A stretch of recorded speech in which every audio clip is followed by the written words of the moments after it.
இன்னும் சற்று நேரத்தில் முக்கிய அறிவிப்பை விசிக தலைவர் திருமாவளவன் வெளியிட இருக்கிறார். தாவேகாவுக்கு ஆதரவா இல்லையா என்பது குறித்து நேற்று உயர்நிலை கூட்டம் ஆலோசனை மேற்கொண்ட நிலையில் அதன் முடிவுகளை தற்பொழுது இன்னும் சற்று நேரத்தில் விசிக தலைவர் திருமாவளவன் அறிவிக்க இருக்கிறார். அண்மை செய்தியாக பார்த்துக் கொண்டிருக்கிறோம். கூடுதல் விவரங்களை செய்தியாளர் ஷெலினா வழங்க நாம் கேட்கலாம்.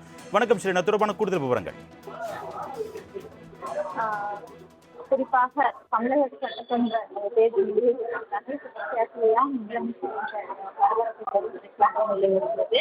இந்த நிலையில் தான் குறிப்பாக தமிழக வெற்றிக் கழகத்திடம் 116 2 சட்டமன்ற உறுப்பினர்களுக்காக தமிழக வெற்றிக் கழகம் காத்திருக்கிறது. விசிகாவை பொறுத்தவரையிலும் திமுக கூட்டணியிலிருந்து அவர்கள் இருந்து கொண்டே ஆதரவு தர இருக்கிறார்களா அல்லது திமுக கூட்டணியிலேயே இருந்து ஆதரவு தராமல் இருக்கிறார்களா என்பது தொடர்பான அறிவிப்பு என்பது இன்னும் சற்று நேரத்தில் செய்தியாளர் சந்திப்பின் வாயிலாக திருமாவளவன் அறிவிக்க இருக்கிறார். குறிப்பாக நேற்றே விசிக மற்றும் இடதுசாரி கட்சிகள் என்பது இது தொடர்பான அறிவிப்பை வெளியிடப்படும் என்று எதிர்பார்த்துள்ளது பரபரப்பாக இருந்தது. இந்த நிலையில்தான் 2 இடதுசாரி கட்சிகளுமே ஆதரவு தருவதாக தெரிவித்திருந்தது. இந்த நிலையில் குறிப்பாக விசிக இன்னும் ஆதரவு நிலைப்பாட்டை தெரிவிக்காமல் இருக்கிறது. இன்று செய்தியாளர் சந்திப்பின் வாயிலாக தங்கள் ஆதரவு யாருக்கு என்ற நிலைப்பாட்டை அறிவித்து இருப்பதாக தெரிவித்திருந்த நிலையில்தான் நேற்று இரவு திமுக தலைவரை திருமாவளவன் சந்தித்து பேசியிருக்கிறார். இந்த நிலையில் ஆதரவு தருவாரா அல்லது திமுகவிலேயே தொடர்வாரா என்பது தொடர்பாகவும் தொடர்ச்சியாகவே கேள்விகள் என்பது எழுந்திருக்கிறது. ஆனால் விசிக 2ஆம் கட்ட தலைவர்களை பொறுத்தவரையிலும் விசிகாவின் ஆதரவு என்பது தமிழக வெற்றிக் கழகத்திற்கு உள்ளிட்ட கருத்துக்கள் என்பது தொடர்ச்சியாக பகிரப்பட்டு வருகிறது.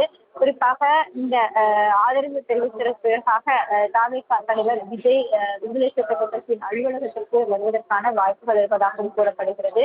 நேற்று கம்யூனிஸ்ட் ஆதரவு தந்த பிறகாக கம்யூனிஸ்ட் கட்சி அலுவலகத்திற்கு விஜய் சென்றுள்ளார். அதே போல மீண்டும் வருவார் என்ற எதிர்பார்ப்பு என்பது இருந்து வருகிறது. இந்த எதிர்பார்ப்புக்கு மத்தியில் தான் விடுதலை சிறுத்தைகள் கட்சியின் அலுவலகத்தை பொறுத்தவரையிலும் இங்கு கட்சி நிர்வாகிகள் அனைவரும் செய்திருக்கிறார்கள். செய்தியாளர் சந்திப்பிற்கு முதல் ஏற்பாடு என்பது செய்யப்பட்டிருக்கிறது. குறிப்பாக விடுதலை சிறுத்தைகள் கட்சியின் அலுவலகம் இருக்கக்கூடிய நிலையில் அசோக் நகர் பகுதியை பொறுத்தவரையிலும் காவல்துறை பாதுகாப்பு என்பது தீவிரப்படுத்தப்பட்டிருக்கிறது. ஒருவேளை விடுதலை சிறுத்தைகள் கட்சி தலைவர் திருமாவளவன் ஆதரவு என்று தெரிவிக்கும் பட்சத்தில் தவிக தலைவர் விஜய் இங்கு நேரடியாக வந்து ஆதரவுக்கு நன்றி தெரிவிக்க வருவார் என்று எதிர்பார்க்கப்படுகிறது. இதன் காரணமாக போக்குவரத்து காவல்துறை அதே போல காவல்துறையினர் ஆகியோரும் இந்த பகுதியை பொறுத்தவரையும் தீவிரமாக அவர்களின் கட்டுப்பாட்டுக்குள்ளாக கொண்டு வந்து இருக்கிறார்கள். ஆதரவு கொடுத்த பிறகாக இதனை தொடர்ந்து இன்று அல்லது நாளைக்குள்ளாக ஆட்சி அமைப்பதற்கான அந்த அதிகாரத்தை மீண்டும் கேட்க இருப்பதாகவும் தெரிவிக்கப்படக்கூடிய நிலையில் தான் ஏற்கனவே 3 தடவை ஆளுநரை சந்தித்து ஆட்சி அமைப்பதற்கான அதிகாரத்தை கொடுக்க வேண்டும் என்று கேட்கப்பட்டிருக்கிறது. மேலும் 114 எம்எல்ஏக்கள் தற்போது அவர்களிடம் இருக்கக்கூடிய நிலையில் இன்னும் 2 எம்எல்ஏக்களுக்காக தாவேகா காத்திருக்கிறது. விசிக இன்று உடன்பாடு எட்டப்பட்ட பட்சத்தில் 118 முழுமை அடைந்த பிறகாக மீண்டும் ஆளுநரை சந்தித்து ஆட்சி அமைப்பதற்கான அதிகாரத்தை கேட்க இருப்பதாகவும் கூறப்படுகிறது. அதனைத் தொடர்ந்து இன்று அல்லது நாளுக்குள்ளாக பதவியேற்பு விழா என்பது நடைபெறும் என்று எதிர்பார்க்கப்படுகிறது. ஏனென்றால் ஆளுநர் கொடுக்கக்கூடிய கால அவகாசம் என்பது நாளையோடு நிறைவு பெற இருக்கிறது. அதற்கு முன்னதாக பதவியேற்பு விழா என்பது நடத்துவதற்கான திட்டம் என்பது தாவேகா வைத்திருக்கிறது.